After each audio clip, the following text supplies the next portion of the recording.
Came too far to turn back. The return of the lyricist. Get it together. Yo, what's up? You're listening to You Good with Mike Brown, a mental health podcast. It's given to you by Loudspeakers Network and Mike Brown.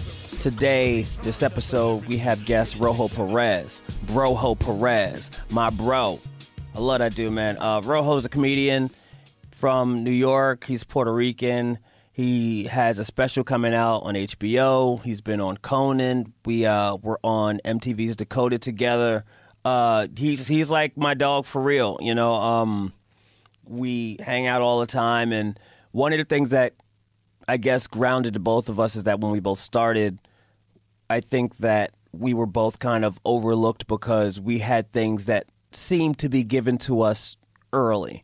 And what I mean by that is that, you know, he came when he moved up from Florida. He already was like cool with a headliner who had taken him out, so he had already like seen the road of the world a little bit. And with me, in my first year of comedy, I didn't feel like I was getting love in New York, so I would frequently take trips to chill with my best friend and get out of the Matrix in San Francisco. And then I ended up getting on the San Francisco Sketch Fest before I did anything in New York. And I think what happened was, I feel, is that a lot of my peers were like, oh, he must have a manager, he must have juice. And either tried to friend me for some of the juice or tried to stay away from me because they thought that I wasn't deserving or whatever. Animosity, I don't know. But I'm just a New Yorker just trying to figure it out like everybody else. So Rojo and I always banded with that. And also, Ro is somebody who really cares about Puerto Rico. He's Puerto Rican. He wanted to be a voice for his people, for his generation, and that's something that, you know, growing up, I wanted to be for I think, black people, for the community, because I was just like in all these other worlds, and I'm like, man, nobody's listening to us, and they're listening to me, so maybe I could speak for us. And then I started to realize that that's never gonna happen, and I don't want that. I don't want that evil Ricky Bobby. I'm speaking for Mike Brown. You know what I mean? But it's like, if you're not gonna listen to us, if you listen to me, then maybe you can listen to another one of my people and another one, and now listen to us. But you know, everybody has their own thing. But we talked about Puerto Rican identity. We talked about comedy, of course, and it's a real good conversation. We talked about family, just all that shit. It was real. This one is for and I think he's the first Latin guest that I've had so far, right? I think so. Right? Yeah. So yeah, and that makes sense. So this is historic. This is historic. So unlike the Jax episode that you guys are going to hear, this is not an apology. This is, yeah, I did it. Yeah, we getting everybody up here. I know it's for people of color. And I know sometimes you think color just means black. But nah, we all minorities in this mess of America together. And we going to work it out and we going to talk about it. And I love y'all. Also, I want to shout out to my white listeners. I didn't know I had white listeners listen to this. It's pretty dope. It's pretty cool. Yeah. You know, like shout out to the allies out there. There's some allies. Yeah, a few allies. Shout out to y'all. And you know, follow Rojo at Rojo Perez with 3 Z's. That's RojoPerezZ. Also follow me at Yo Mike Brown. Follow the podcast at You Good Pod. Hashtag You Goody Mob. Please rate, review, and subscribe. With the reviews, you don't got to go crazy. You could just put hashtag You Goody Mob or whatever. It's just like, apparently they mean something, and if I really want to start doing numbers and whatnot, we got to do that. And let me know what you think of the episode. Please just share with a friend. I might just say that from now on. Just like, if you like an episode, just tell one friend to listen to it. That's it. Just tell one friend. You don't got to do all that. Just tell one friend to listen to it, and let's just keep that moving. You know, every episode you like, put a friend onto it, and not just like a friend that might really give a fuck. Like, if you just tell your boy and he don't care about nothing, that doesn't matter. But like, if it's like, maybe you got like a Puerto Rican friend, you're like, yo, you might be into this, or you might have somebody who's going through something that, you know, Rojo's talking about, I'm talking about, like, yo, you want to listen to this episode, like, get into there. Yeah, so that's it. You know, check out the episode. You know, thanks for listening. Shout out to Chris T right here on the boards. And that's it. Peace. I don't want to say like being Puerto Rican, but it's like even like when we met, right? It's like, I saw you as like a Puerto Rican, but not like, I don't think like a tip. I was like, yeah, he's Puerto Rican, whatever. And it's just like, being your friend for so long, I feel like people don't, I don't want to say recognize it. Does that make sense? Yeah, I think it's getting... I think it'll be different. Like I think it's getting better, and it's like more and more. I'm starting to see like more Puerto Ricans and more Spanish people in general start coming out to my shows, and like, so I think little by little it's starting to get out there. But but it matters to you though. That's what I'm saying. Yeah, like now, and I think it does, and I think it matters so much to me because it took me years to feel comfortable with myself being Puerto Rican, or like feeling like you're talking for everyone. Okay. So I feel like I sometimes early on distance myself from being like the voice because it felt like it might be like a voice thing, and I had never wanted that feeling really, or maybe I just wasn't ready at the time either. Yeah. To have that to speak out about stuff that was going on.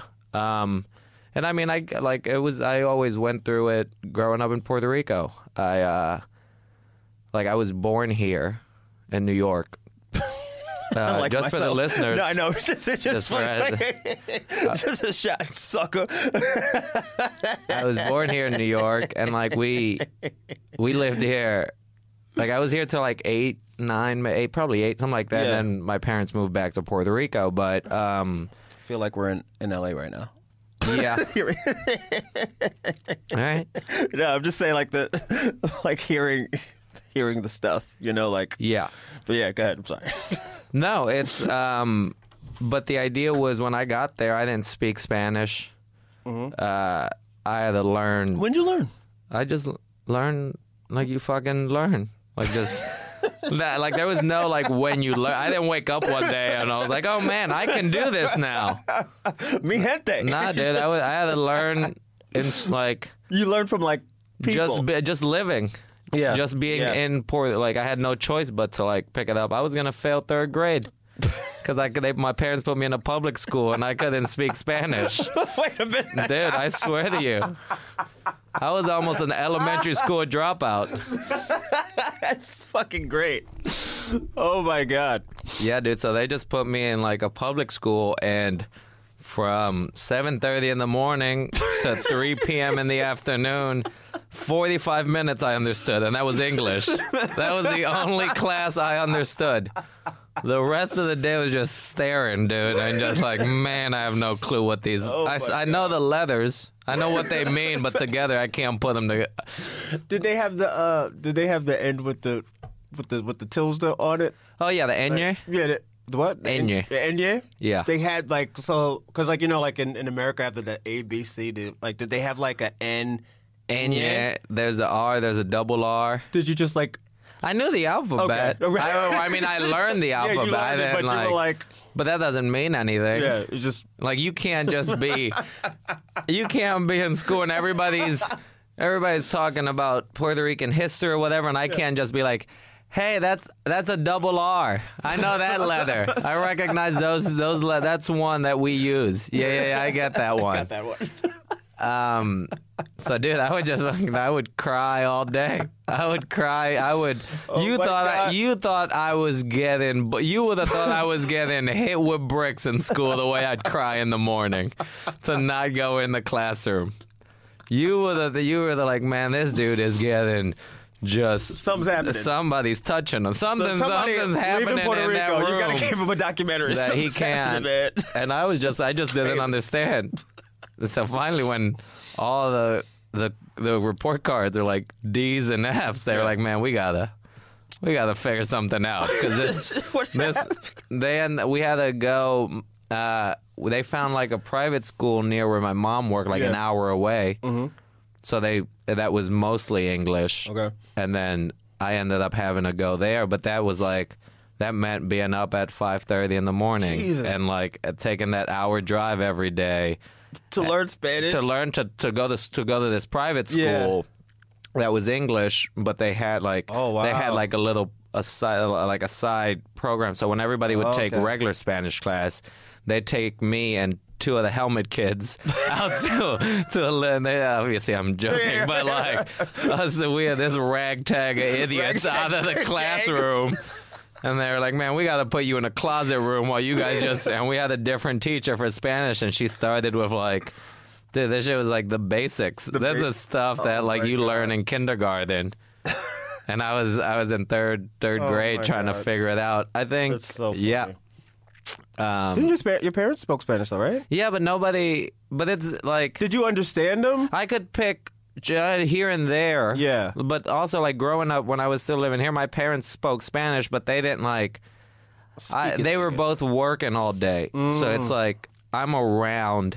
My babysitter was this white Irish lady. Like, I'm around English all day. I'm watching, like, English TV, like, English-speaking television. You just get so when English. they came, I could pick up the essential words. Yeah. Like, I could pick up if my mom was pissed, if it was dinner time, if we were going to McDonald's. I knew. And McDonald's is just McDonald's.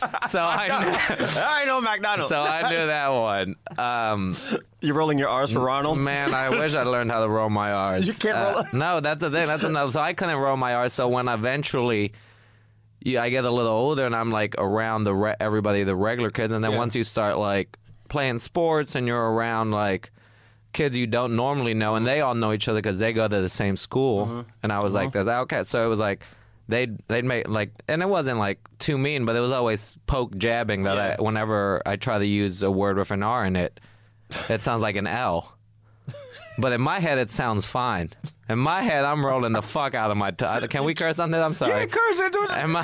This is such a formal setup that I felt like I felt like I was underdressed for this podcast.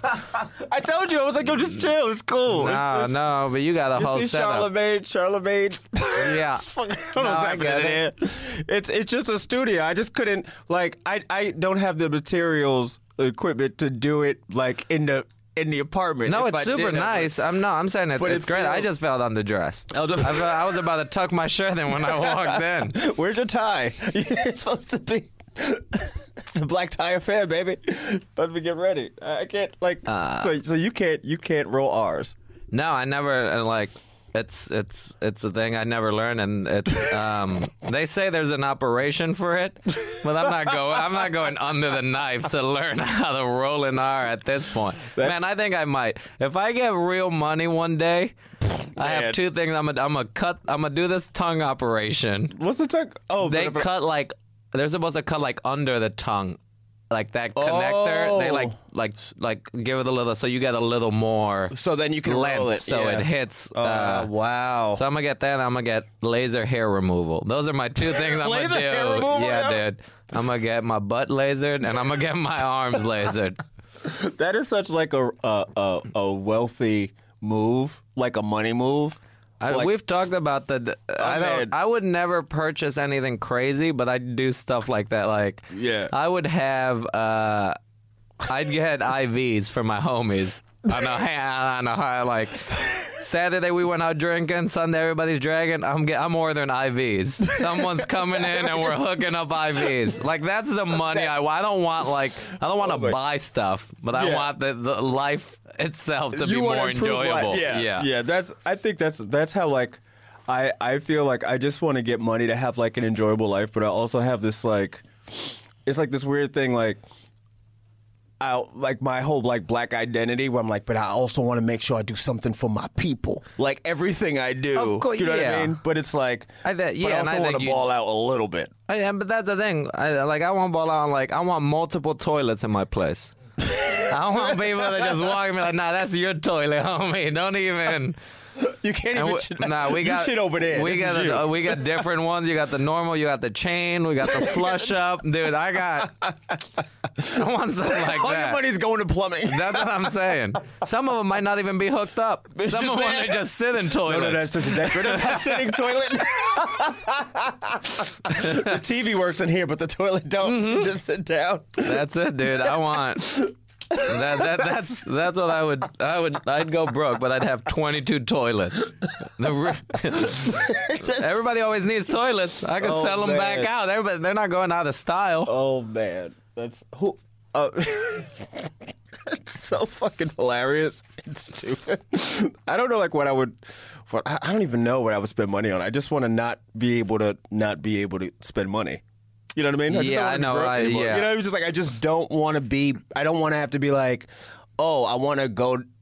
I want to be able to just be out in New York and be like, I'll just go get something to eat. Yeah, I hear you. You know what I mean? Just like, you could get like the good pizza. Yeah. The $3 slice. Yeah, the $3 slice. Yeah. I don't want to have to like think about how this purchase is going to affect my budget. I hear you. That's all where I'm at. I think like the level of success for me that I want to achieve is like that financially, and like for like black people, or not even just black people, but just like people, especially like in the hip hop culture, be like, oh, you can do that? And not like, because it's like when we talk about like as you're saying, like being a mouthpiece, like kind of like the voice of, I thought that I was going to try to be like the voice of, I don't want to say like my generation. Mm-hmm. That's how I started feeling. But then I was like, no one agrees with what I'm saying. So yeah. I just can't be the voice of that. But what I can be is a representative. Yeah. You know what I mean? Like, it's like was it the House of Representatives? Like, everybody has like one representative or whatever. Like, okay, Mike represents this crazy shit. Here you go. That's him over here. I love when you bring it into politics. That's right. A political example where you don't know anything about politics. Was it the House of Congress? You're like, it's the House of Senators? Yeah. They all hanging out. Yeah, they hanging out. They in the house. They got toilets. You know, we've talked about this already. Yeah. You know what I mean? One with the chains. You know what I'm saying? No, but I hear what you're saying. Do you feel like... Do you feel... Is it like a camaraderie for you, like, as a... It's been like as a Puerto Rican community, and it's even weird like asking you these questions because like you, as my boy, like all the ones when I have like my friends, all those episodes are the weirdest ones because it's like I'm asking like because you gotta put your I gotta put that fucking host shit hat on. Yeah, I don't want to, but you know it's like because it's the least you can do. You got me the Wall Street at 2 p.m. on a Tuesday. The least you could do is have some questions ready. We could have done this over the phone if you just wanted to catch up. Should have invited you at the crib. We could have just hung out. Yeah, that was much closer than me coming down here. You transferred at Junction into this shit. Mm-hmm. But I just think it's like there's never been. It's like when I watch you on stage, it's like, man, I can't wait. And I always tell you this shit. Like I can't wait to see your rise artistically. You know what I mean? It's like if you're like like if you're around to see like I think Jay-Z during like Reasonable Doubt. You know what I mean? Like that's how we're looking like, oh, you know that he's gonna be one of them ones. You know what I mean? And it's like trying to also understand like, or not understand, but like see the mission for you and what that looks like through your eyes. You know what I mean? Because it's like you are the first. You're the first Puerto Rican stand-up that was on Conan, right? I believe so. Right? That's what I've been saying. Yeah, that's what I'm saying, too. That's what I'm saying, too. I haven't found another one. We don't need to validate. I don't know. I don't know. Somewhere we're going to find out that, like, Pauly Shore is 10% Puerto Rican and he's going to ruin it for me. But... 100%. Yeah. That, like, that is, like... That's fucking historic shit to me. And even when I look at, like, the stand-up landscape, it's like... I feel... It's like... There's like it was like white dominated, and then it was like more black people were coming in, and then I think there were like Latino stand-ups, but it wasn't like I think like mainstream wise it was like I think like Lopez, Mencia, like people who kind of like broke through to a point of like they had a show, they had all these other things that were going Fluffy. on. Yeah, Fluffy is another one, but it was just like it was just very just like okay, like it was just Latino. You know, but there's also this thing like as a New Yorker, it's like, oh, you know, there's a lot of different like subculture. Yeah, there's subculture. Like it's like when I talk like black all the time, like black, but I'm also like, oh, you know, there's like Jamaican, there's Haitian, there's African American, there's this, there's that, there's that, and it's like for you to be somebody who's already aware at this stage to be like, yo, I'm Puerto Rican. Like, mm-hmm. Yes, I'm Latino, but I'm Puerto Rican, so I'm repping for me. Like when you talk about the like hurricanes and stuff like that. It's like anybody can talk about that, but nobody is like has family there. You know what I mean? Like nobody's giving that real shit. Yeah. And I mean thank you. I appreciate it. But you know that. But that's what I mean. Like these past few years, I've gotten so much more comfortable with talking about it and talking about. There was when I first started stand-up, there was a feeling I always had of being like, I never wanted to be seen like a Spanish comedian, a Hispanic comic.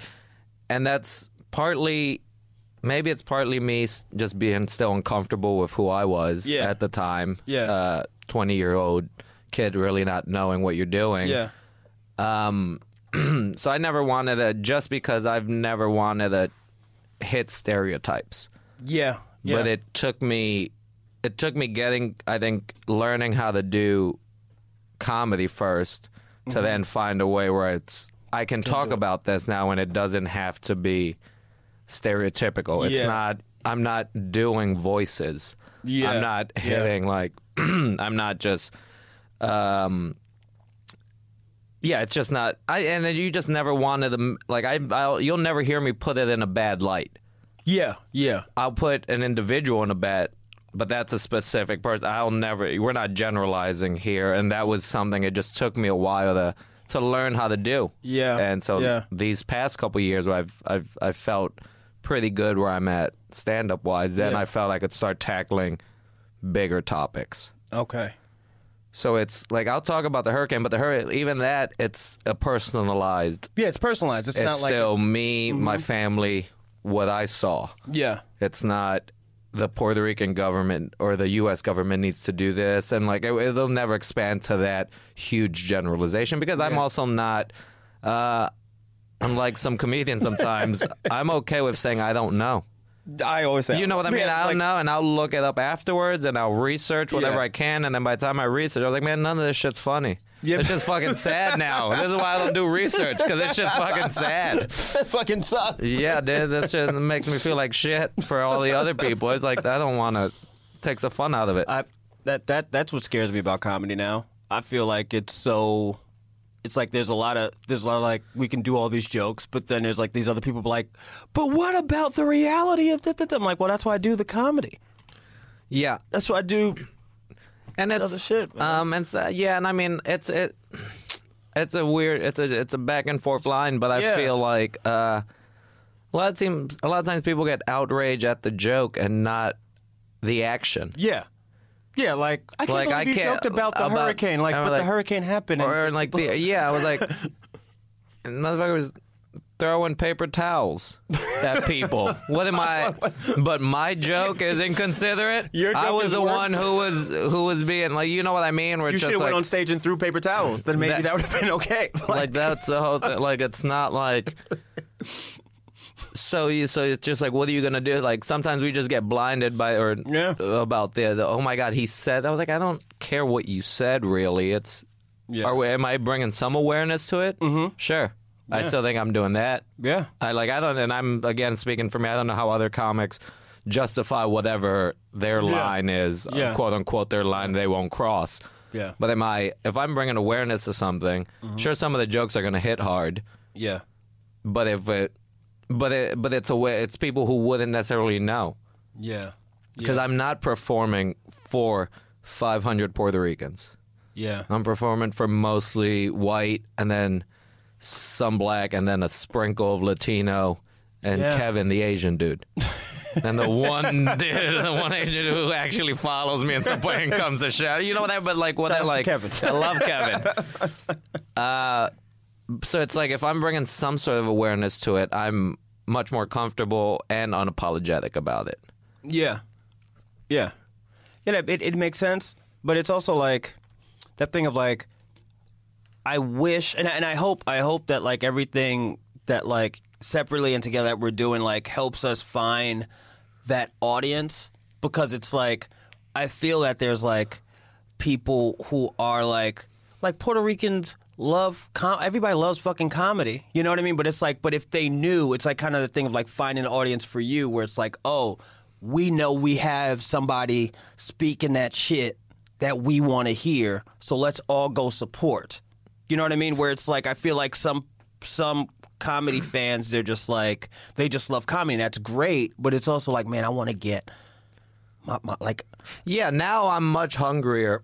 Now I have, now the appetite to have like a big Puerto Rican fan base, or like it's much bigger for me now, because now I think you grow up and you realize where your place is in that community, and what you want to accomplish. Yeah. So now, of course, I love for more people to come out, but it was also, dude, I came up doing white rooms. Same. I don't know what the it was a difference. So it's like I'll never blame being like, oh, Spanish people don't fuck with me because they don't come to they don't like. No, they don't go to Lower East Side. That's where I was doing shows. Yeah. They don't go to Williamsburg because the white people moved them all out.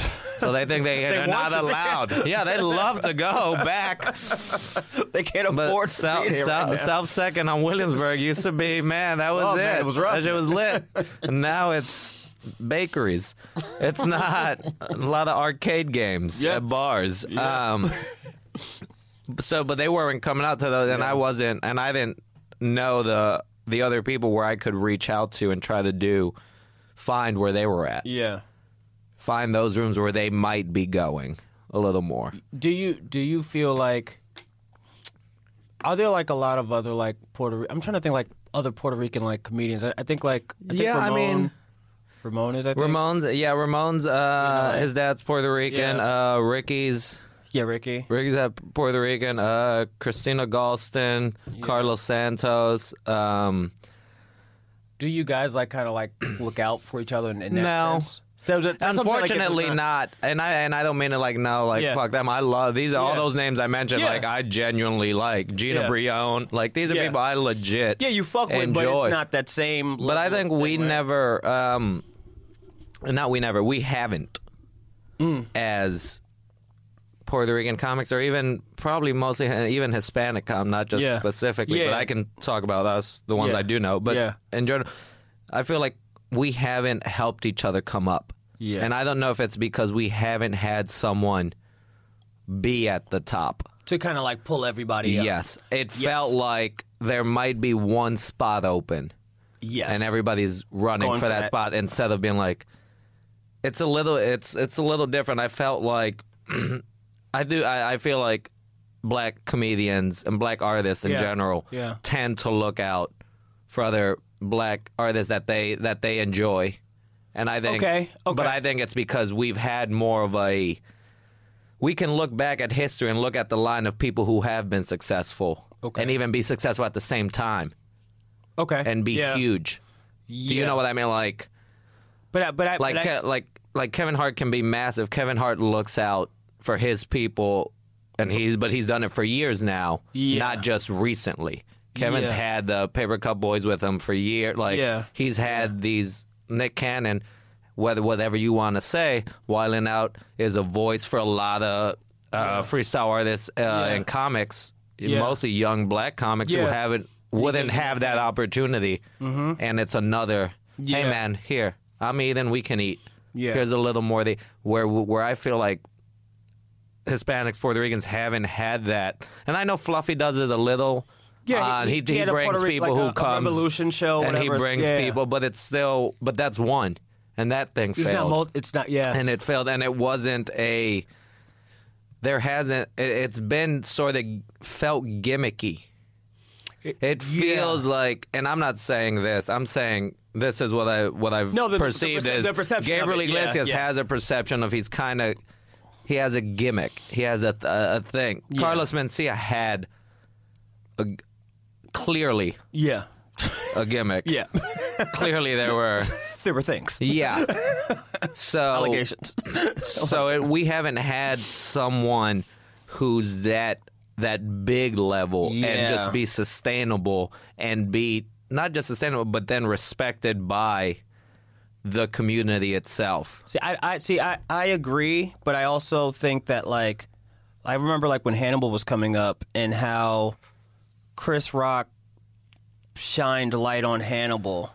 And even though that was a different time, but what happened was the press started paying attention and be like, well, who's this Hannibal guy? Yeah. And then they looked at him, and I think that helped his stock rise. Of course, but then Hannibal gave back. Yeah, but Then Hannibal, when Hannibal got to the point where he was headlining, and Hannibal was bringing... He was also doing Knitting Factory. He was doing that local show, which seems like nothing. He had everybody getting on, and then when he started doing like his own headline and stuff, he was bringing Barnett. He had Che opening. He had he had Clark Jones. He had people he was looking out for and trying to help. Yeah. And not everywhere. You can only help so much, but you're at least giving something. You're at least opening some doors. And I think for us, we saw it, and I'm sure, I don't know how he'd feel, but I'm sure he, like there's a scene, there's a community here where everybody can go, yeah, that dude gave back.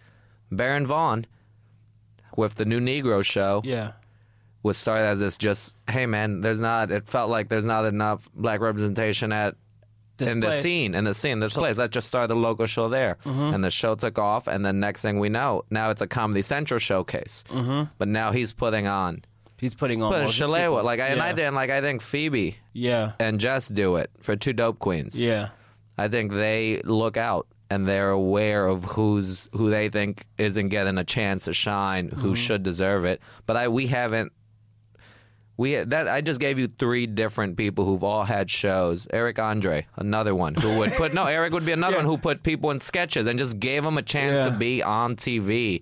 Same things was even like with Kevin and Jermaine when they had Friends of the People, and they were looking out. Yeah, and they were like, hey, and the Bros and all them, they were looking out.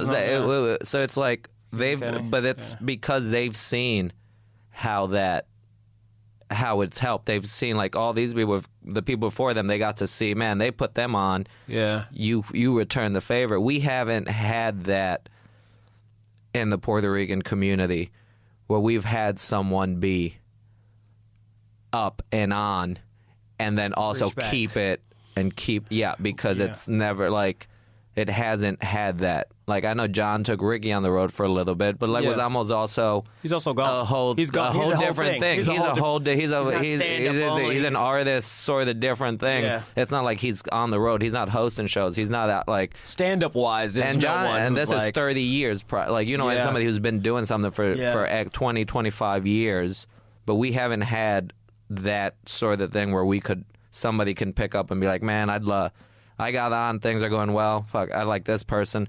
Let's get 2 or 3. Hopefully it keeps trickling down, and then we trust that there's more than one option. Yeah. You're allowed to have more than one Spanish show on TV. Yeah. Yeah. Like, I can't speak bad of a Spanish show right now because... It's not enough. Because there's not enough shows for me to go, as an individual, that show sucks. Well, what else are you going to watch? I have to be so supportive of this show because it's the only thing out. Yeah. So whether it's trash, I need to go, fuck, no, man, no. But there's some good stuff. Like, it's still like... It's like, as a black comic, or just even like a black person... I've had those same feelings and those same thoughts, but it was like earlier. Even like the latest thing was probably like Moonlight, where I was like, I liked Moonlight. I was like, I don't know if I would say it's the best picture, but I wanted to win. Yeah, you know what I mean. And it's like, but I can't publicly be like, man, that shouldn't win. But I could say I wanted to win just because. It means more as a black person to have a black movie win.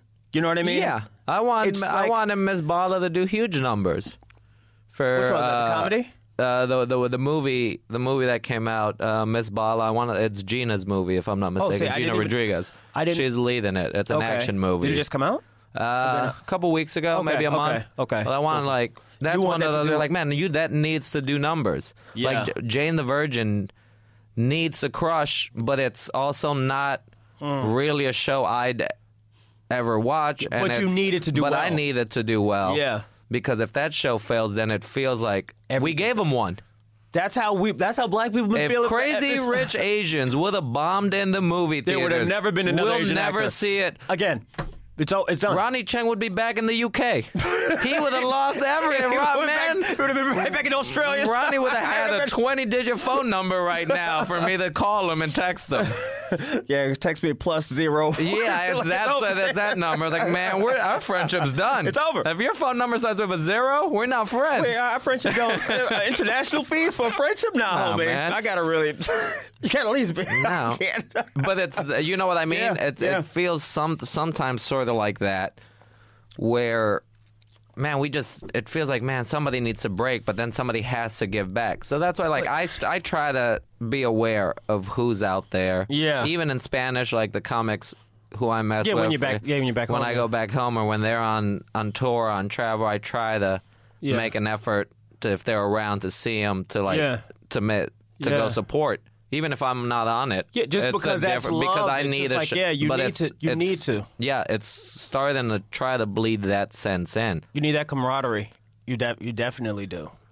It's just like nuts to hear it, because it's like those are things that I had thought, just like as a black comic, as a New York comic, as all these things, and like, you've known me for forever, and I'm always like, oh, let's do this thing, and let's, we can do it together. And then it's like I felt like I personally wasn't like being able to click with a lot of people, because I was also like, oh, but we're all artists though.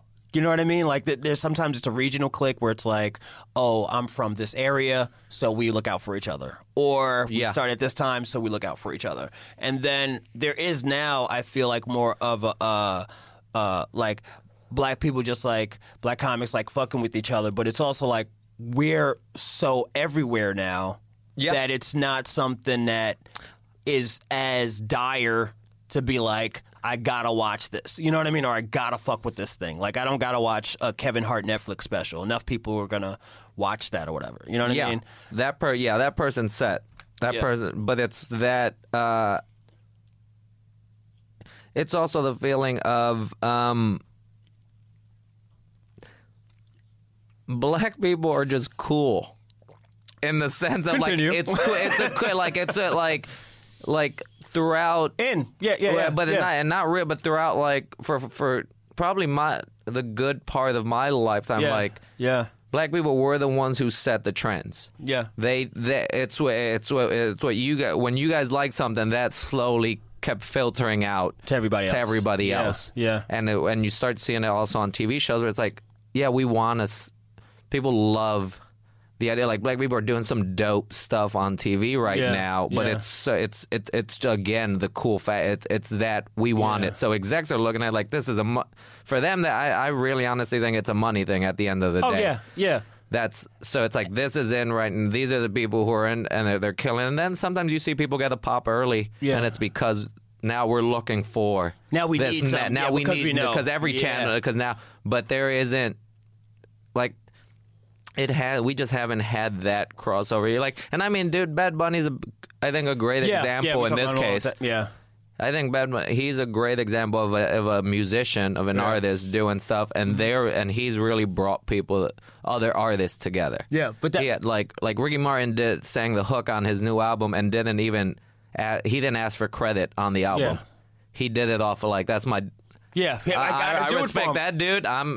Here's this hook, and this is bigger than us, and it was something like that. But comedy-wise, we haven't had it, because we haven't had people on TV like that.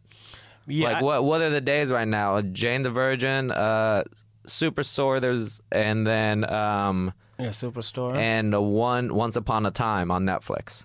Wow. And they're all, and then Superstore is the most. The not family version of a Hispanic family on a show. Jane the Virgin is very inside. Family, and Once Upon a Time, One Day at a Time. One Day at a Time is the one on Netflix with Rita Moreno. Yeah. Okay.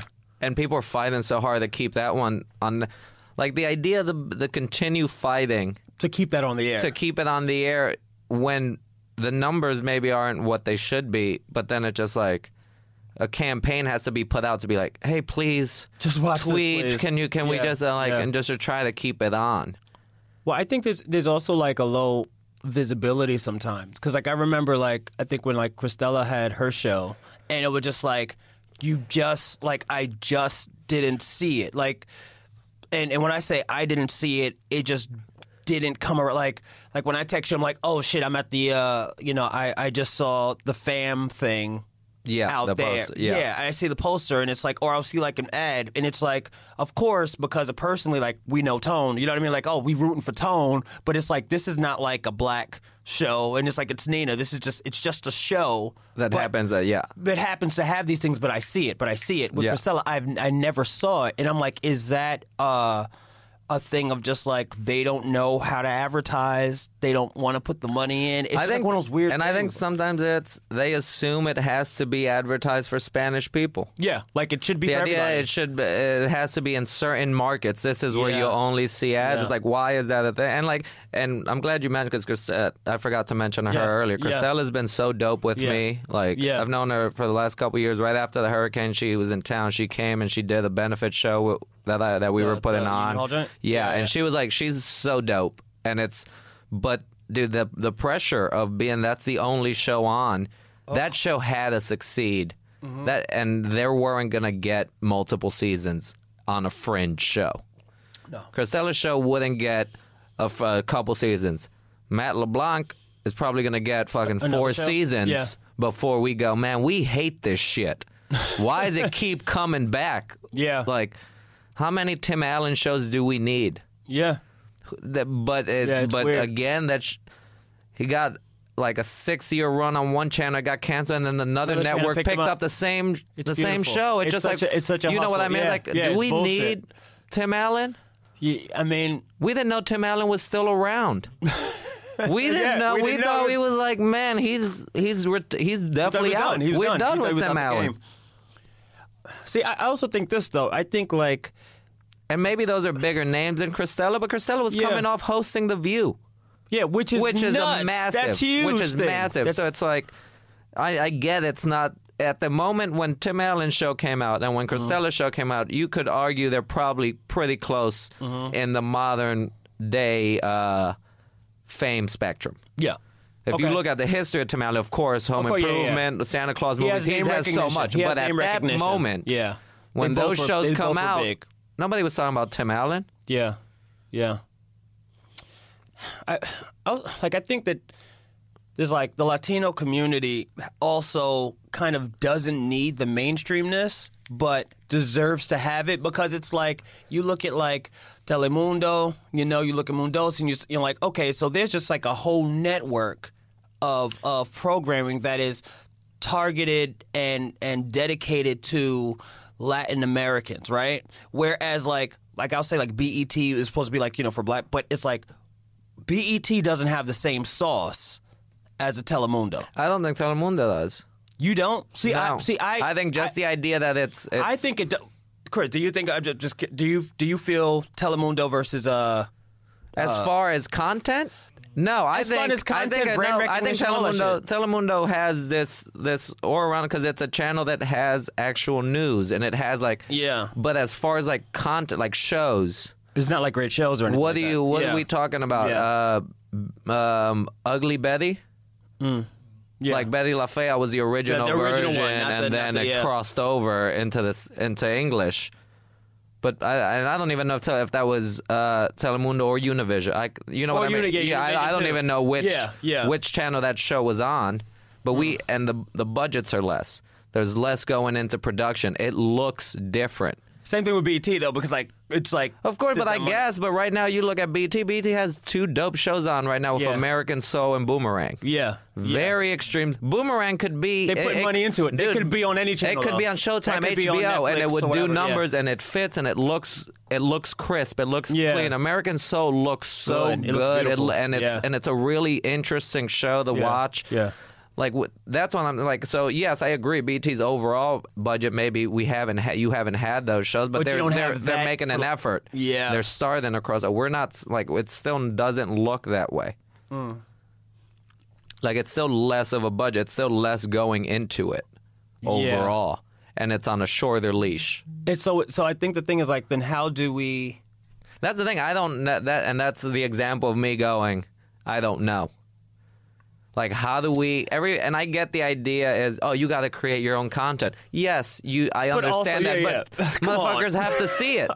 How do create you your own content? Have you ever tried to just search YouTube? I mean, and just find randomly find something? Man, I remember. I've never clicked on a random video that wasn't sent to me. I remember, I just remember that whole process of wanting, even in the sense of how many years ago was before writing the Can't Stop web series, and at that point, and how that landscape was different, and